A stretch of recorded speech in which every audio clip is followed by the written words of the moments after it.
ഇന്ന് ഞാനിവിടെ ചാമ്പയ്ക്ക അച്ചാറാണ് ഉണ്ടാക്കാൻ പോകുന്നത്.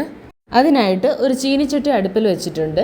ഇനി ചീനിച്ചട്ടി നന്നായി ചൂടായി വരുമ്പോഴത്തേന് അതിലേക്ക് വെജിറ്റബിൾ ഓയിൽ ഒഴിച്ചു കൊടുക്കണം.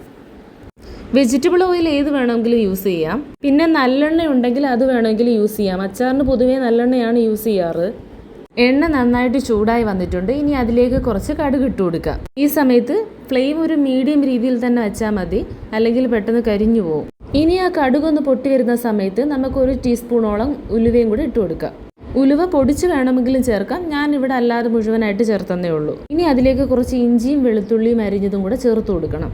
എന്നിട്ട് നന്നായി തവി കൊണ്ട് നന്നായിട്ട് ഇളക്കി കൊടുക്കണം. ഈ സമയത്ത് മീഡിയം ഫ്ലെയിമിൽ നിന്നുകൊണ്ട് തന്നെ ഇളക്കി കൊടുക്കാൻ ശ്രമിക്കണം. ഇനി അതിലേക്ക് കുറച്ച് കറിവേപ്പിലയും കൂടി ഇട്ട് കൊടുക്കണം. എന്നിട്ട് നന്നായിട്ട് ഇളക്കി കൊടുക്കണം. ഇനി അതൊരു ഏകദേശം ഒരു ഗോൾഡൻ ബ്രൗൺ നിറം ആവുന്നത് വരെ നന്നായിട്ട് ഇളക്കി കൊടുക്കണം. അപ്പം നമ്മുടെ ഇഞ്ചിയും വെളുത്തുള്ളിയും കറിവേപ്പിലയും എല്ലാം നന്നായിട്ട് മൂത്തൊരു ഗോൾഡൻ ബ്രൗൺ നിറമായിട്ടുണ്ട്. എന്നിട്ട് നമ്മൾ ലോ ഫ്ലെയിമിൽ ഇട്ടുകൊണ്ട് ബാക്കി പൊടികൾ ഓരോന്ന് ഇട്ട് കൊടുക്കണം. 1 ടീസ്പൂൺ മഞ്ഞൾപ്പൊടി, 2 ടേബിൾ സ്പൂൺ കാശ്മീരി മുളക് പൊടിയും 1 ടേബിൾ സ്പൂൺ നോർമൽ മുളക് പൊടിയും ചേർത്ത് കൊടുക്കുക. എന്നിട്ട് പൊടികൾ ഒട്ടും തന്നെ കരിഞ്ഞു പോവാതെ തന്നെ നന്നായിട്ട് ഇളക്കി കൊടുത്തുകൊണ്ടിരിക്കണം. ഇനി പൊടികളുടെ എല്ലാം നന്നായിട്ട് പച്ചമണം മാറിയതിന് ശേഷമാണ് നമ്മൾ അരിഞ്ഞു വെച്ചിരിക്കുന്ന ചാമ്പയ്ക്ക ഇട്ട് കൊടുക്കുന്നത്. ഒരു കാര്യം ശ്രദ്ധിക്കേണ്ടത്, ഇത് ലോ ഫ്ലെയിമിൽ നിന്നുകൊണ്ട് തന്നെയാണ് ഇളക്കേണ്ടത്, അല്ലെങ്കിൽ ഇത് കരിഞ്ഞൊരു ചവ വരും. അങ്ങനെ നമ്മുടെ പൊടികളെല്ലാം ഏകദേശം നന്നായിട്ട് പച്ചമണമൊക്കെ മാറി നന്നായിട്ട് മൂത്ത് വന്നിട്ടുണ്ട്. ഈ ഒരു പരുവത്തിലാണ് നമ്മൾ ബാക്കി ചാമ്പയ്ക്ക അരിഞ്ഞു വെച്ചിരിക്കുന്ന ചാമ്പയ്ക്ക ഇട്ട് കൊടുക്കാനായിട്ട്. ഈ സമയത്ത് നമ്മൾ ആവശ്യത്തിനുള്ള ഉപ്പും കൂടെ ചേർത്ത് കൊടുക്കണം അരപ്പിനകത്തോട്ട്. ആ ഉപ്പ് കട്ടയൊന്നും കെട്ടാതെ നന്നായിട്ട് ഇളക്കി കൊടുക്കണം. ഇളക്കി കൊടുത്തതിന് ശേഷം നമ്മൾ കഴുകി അരിഞ്ഞ് മാറ്റി വെച്ചിരിക്കുന്ന ചാമ്പയ്ക്കയും കൂടെ ഇട്ട് കൊടുക്കണം ഇതിനകത്തോട്ട്. ചാമ്പയ്ക്കയെല്ലാം ഇട്ട് കൊടുത്തതിന് ശേഷം നന്നായിട്ട് ആ മുളക് പൊടിയും എല്ലാം കൂടെ നന്നായിട്ട് സെറ്റായി വരാൻ നന്നായിട്ട് അത് ഇളക്കി കൊടുക്കണം.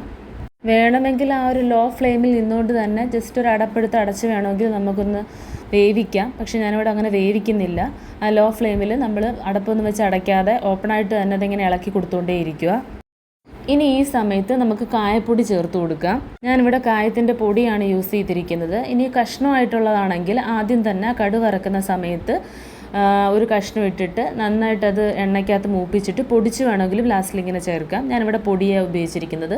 ഏകദേശം ഒരു 2 ടീസ്പൂണാണ് ഞാനിവിടെ ചേർത്തിരിക്കുന്നത്. എന്നിട്ട് നമ്മൾ ആ കായപ്പൊടി എല്ലാം കൂടെ ചേർത്ത് നന്നായിട്ട് ഒന്നും കൂടെ നന്നായിട്ട് ഇളക്കി കൊടുക്കണം. അങ്ങനെ നമ്മുടെ നാവിൽ കൊതിയൂർന്ന ചാമ്പയ്ക്ക അച്ചാർ ഇവിടെ റെഡിയായി. ശരിക്കും പറഞ്ഞാൽ ഈ ചാമ്പയ്ക്ക അച്ചാറൊക്കെ കാണുമ്പം പണ്ട് സ്കൂൾ കാലത്തെ ഒരു ഓർമ്മകളിലേക്ക് പോവുക. അന്ന് ടിഫിൻ ബോക്സിൽ അച്ചാറിൻ്റെ കൂട്ടത്തിൽ മാങ്ങ അച്ചാർ, ചാമ്പയ്ക്ക അച്ചാർ, നെല്ലിക്ക അച്ചാർ, നെല്ലിക്ക ഉപ്പിലിട്ടത്, ഇതൊക്കെയായിരുന്നു ഏറ്റവും ഫേവറേറ്റ് ആയിട്ടുള്ളത്. നിങ്ങളുടെ ഫേവറേറ്റ് അച്ചാർ ഏതാണെന്ന് കമൻറ്റ് ബോക്സിലൂടെ പറയണേ. ചാമ്പയ്ക്ക കിട്ടുന്നവരൊക്കെ ഇതൊന്ന് ട്രൈ ചെയ്ത് നോക്കണേ.